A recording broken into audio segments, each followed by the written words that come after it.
বাক্য নিচ্ছে শুনে আমার গায়ে জল ঢেলে দিয়ে গেল। কিন্তু আমাদের সমাজের বাচ্চারা কি শুনে বড় হয়? ঝগড়া, অশান্তি। আজকে ইয়াং জেনারেশন এত ডিসঅ্যাপয়েন্টেড হয়ে যাচ্ছে, বাবা মাকে ধরে পর্যন্ত মারছে। লোক দেখানো প্রার্থনা নয়। আমি যিশু বিশ্বাসী কিন্তু কমের কিছু নেই, এরকমটা নয়। যখন তুমি দৃঢ়ভাবে প্রভুর পথে তুমি চলবে, তোমার পরিবার বদলাতে বাধ্য।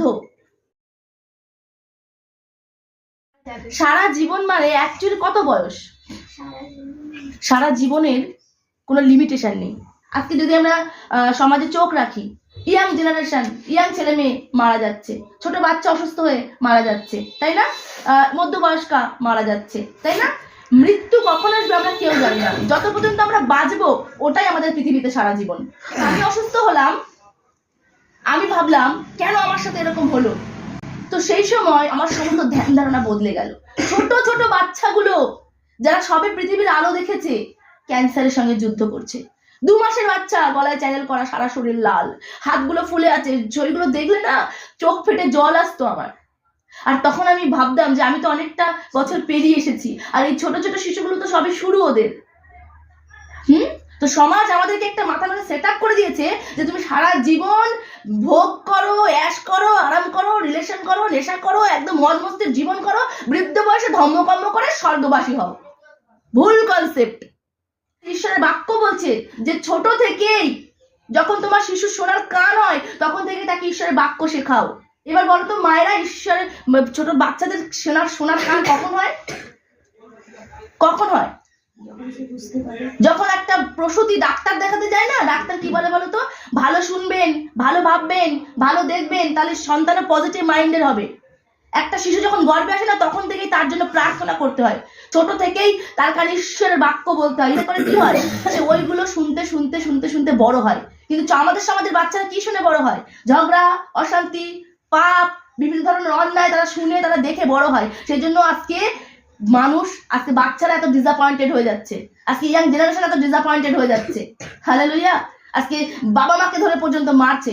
আমার ভাই কি পরিস্থিতি ছিল, কি পরিস্থিতি ছিল যখন আমি প্রভুকে বিশ্বাস করলাম।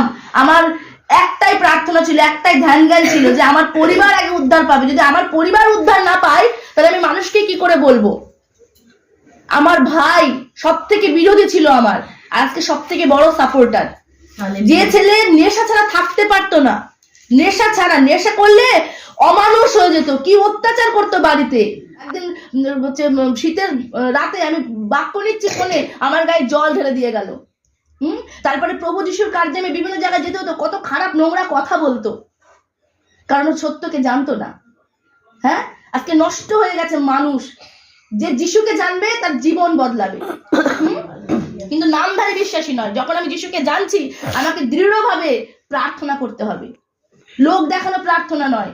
হ্যাঁ, লোক দেখানো নয়। আমি যিশু বিশ্বাসী কিন্তু কমের কিছু নেই, এরকমটা নয়। যখন তুমি দৃঢ়ভাবে প্রভুর পথে তুমি চলবে, তোমার পরিবার বদলাতে বাধ্য। হালেলুয়া। আগে আমি আর আমার মা ফ্যামিলি প্রেয়ার করতাম, তারপর আমার বাবা জুড়লো, এখন আমার ভাই জুড়লো। আমরা 4 জন মিলে ফ্যামিলি প্রেয়ার করি। আর এই যে ফ্যামিলি প্রেয়ারের যে শান্তি, যে আনন্দ, যে বন্ডিং, আজকে আমি জানি না যে তোমরা ফ্যামিলি প্রেয়ার করো কিনা। সমাজ তো জানেই না ফ্যামিলি প্রেয়ার কি। একসাথে বসে মদের আসর বসাতে পারবে ফ্যামিলি মিলে, কিন্তু ফ্যামিলি প্রেয়ার কি জানে না। একে অন্যকে ঈশ্বরের বাক্য শেখানো, একে অন্যকে গেঁথে তোলা। ছোট বাচ্চারা, তোমরা যিশুকে জানছো না, এটা অনেক বড় আশীর্বাদ তোমাদের কাছে। বুঝতে পেরেছো? কতজনের বাড়ি ফ্যামিলি প্রেয়ার হয়? আচ্ছা, কতজনের বাড়ি সবাই বিশ্বাসী? ফ্যামিলি প্রেয়ার হয়? যে একা বিশ্বাসী সে একা পুরো পরিবারের জন্য প্রার্থনা করবে। যে পরিবারে 2 জন বিশ্বাসী সেই 2 জন পুরো পরিবারের জন্য প্রার্থনা করবে। যে পরিবারে 3 জন বিশ্বাসী সেই 3 জন মিলে প্রার্থনা করবে। আর যে পরিবারে সবাই বিশ্বাসী তাদের মতো আশীর্বাদিত আর কেউ নেই। হালেলুয়া। তাই ফ্যামিলি প্রেয়ার করবে, প্রতিশ্বরকে ধন্যবাদ দিয়ে বাক্য পড়ে আরাধনা করে ফ্যামিলি প্রেয়ার শিখবে। তোমরা এটা কন্টিনিউ করবে। যখন তোমরা বড় হবে, তোমাদের সংসার হবে, তোমাদের সন্তানরা হবে, ওরাও শিখবে। ঠিক আছে? আর প্লিজ কেউ অসম জোয়ালিতে বদ্ধ হবে না। যে জোয়ালিতে তোমরা চলছো সেই জোয়ালিতেই বদ্ধ হয়েও। তোমাদের জীবনে এখন একটাই লক্ষ্য, কি? ঈশ্বরের গৌরব করা, ঈশ্বরের গৌরব করা। একটু যারা বড় হবে, এখানে অনেকে ও তো বড় হয়ে গেছে অলরেডি, যারা আরো বড় হতে চলেছো, জগৎ তোমাদেরকে একদম নাশ করতে লাগবে। নাশ করতে লাগবে। বিভিন্ন রকমের ইশারা, বিভিন্ন রকম মিষ্টি মিষ্টি কথা দিয়ে তোমাদেরকে ভোলাতে থাকবে, আর তোমরা সেই ফাঁদে পা দিয়ে একদম নাশ হয়ে যাবে। তাই কোনো রকমের চালাকি, ইশারা, মিষ্টি কথাতে পা না দিয়ে প্রভুর বাক্যে নিজেকে গেঁথে রাখো। হালেলুয়া। তাতে করে কি হবে বলো তো? ঈশ্বর তোমার জীবনে বেস্ট করবে, বেস্ট। তাহলে আমাদের জীবনের উদ্দেশ্য কি?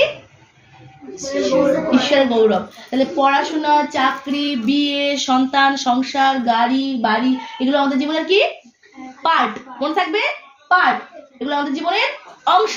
এগুলো আমাদের জীবনের অংশ। এগুলো আমাদের জীবনের উদ্দেশ্য নয়। যখন এগুলোকে আমাদের জীবনের উদ্দেশ্য বানাবো, আমরা ফেলিওর হয়ে যাবো। তোমার জীবনের উদ্দেশ্য তুমি একটা বিশাল বাড়ি বানাবে, তুমি পারলে না। তোমার পাশের বাড়ির লোক একটা বড় বাড়ি বানিয়ে ফেললো, তোমার ভিতরে জ্বলন আসবে, আমি কেন পারলাম না, তাই না? তোমার জীবনের উদ্দেশ্য তুমি ওই চাকরিটা হাসিল করবে, তুমি পেলে না চাকরিটা, তুমি ডিপ্রেশনে চলে যাবে। তোমার জীবনের উদ্দেশ্য ওই মেয়েটাকে আমার চাই বা ওই ছেলেটাকে আমার চাই, তুমি পেলে না, কারণ তোমার জীবনে নেই ও লেখা। তুমি ডিপ্রেশনে চলে গেলে, তুমি নেশা করতে চলে গেলে, তুমি সুইসাইডের পর্যায়ে চলে গেলে, কারণ ওটা তোমার জীবনের উদ্দেশ্য নয়।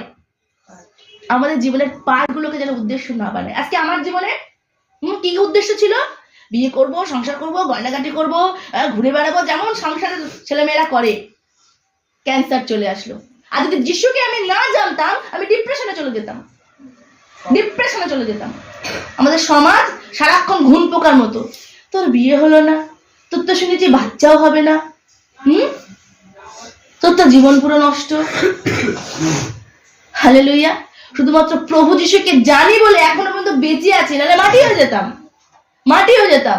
প্রভুর বাক্য আমাকে শিখিয়েছে যে ওগুলো তোর জীবনের উদ্দেশ্য নয়। তাই আমি এটাকে অ্যাকসেপ্ট করতে শিখেছি যে ঈশ্বর যেটা আমাদের জীবনে করে সেটাই বেস্ট। আজকে যদি আমার জীবনে ক্যান্সার না আসতো, আজকে যদি যিশুকে না জানতাম, আমার ভেতরটা ভাবি যে আমি আমার দ্বারা এখনো কত পাপ হয়ে যেত, কত পাপ হয়ে যেত আমার দ্বারা। আর আজকে যদি যিশুকে না জানতাম, এতদিন বাঁচা আমার পক্ষে সম্ভব হতো না। আমি মানুষের কথা শুনতে শুনতে শেষ হয়ে যেতাম। হালেলুয়া। আমি শেষ হয়ে যেতাম। তাই আমাদের জীবনের উদ্দেশ্য যখন তোমরা জানতে পারবে না, তোমরা আনন্দে ভরে যাবে। আর তোমরা যখন ওই লক্ষ্যে এগোবে, প্রভু তুমি উদ্দেশ্যে এগো যে আমার জীবনের উদ্দেশ্য হিসেবে গৌরব করা, তুমি ওই উদ্দেশ্যে যখন এগোতে থাকবে না, সব থেকে বেস্ট জিনিসগুলো প্রভু তোমার জীবনে জুড়বে। বেস্ট জিনিসগুলো, বেস্ট চাকরি, বেস্ট আশীর্বাদ, বেস্ট জীবন সঙ্গী। কিন্তু যেটা আমাদেরকে ভাবতে হবে সেটা হচ্ছে, আমার জীবন দ্বারা কি আমার ঈশ্বরের গৌরব হচ্ছে? নাকি আমি যখন চার্চে আসছি আর প্রার্থনাতে আসছি আর সানডে স্কুলে আসছি, আমি খুব সাক্ষ্য, খুব গৌরব করলাম, বাইরে গিয়েই আমি বন্ধুদের সঙ্গে ঝগড়া অশান্তি করছি। আমরা এগুলো ভাববো। ঠিক আছে, ঠিক আছে। তোমরা সবাই এখন ছোট নেই, বড়ই হয়ে গেছো, তাই না? আবার ছোটও আছো, তাই তো? তো তোমরা খুব ভেবে চিনতে, কারণ কি সাংসারিক লোকেরা কি করে, কাজ করার পর ভাবে কেন এটা করলাম, এটা ভুল হয়ে গেছে। কিন্তু খ্রিস্টের সন্তানেরা কি করবে? ভেবে কাজ করবে, তাই না? ভেবে কাজ করবে, ভাবনা চিন্তা করে কাজ করবে। মনে থাকবে, একটা কাজ করার আগে ভাববে যেটা কি আমার সঠিক, প্রভু যিশুর কাছে প্রার্থনা করবে, প্রভু যিশুর কাছে প্রার্থনা করে ডিসিশন নেবে। প্রভুর কাছে উত্তর দিয়ে ডিসিশন নেবে। প্রভু কথা বলেন জানো তো? কিভাবে কথা বলেন জানো তো? যত তুমি বাক্য জানবে, তত প্রভু বাক্যের মধ্যে দিয়ে তোমার সঙ্গে কথা বলবে। মনে থাকবে।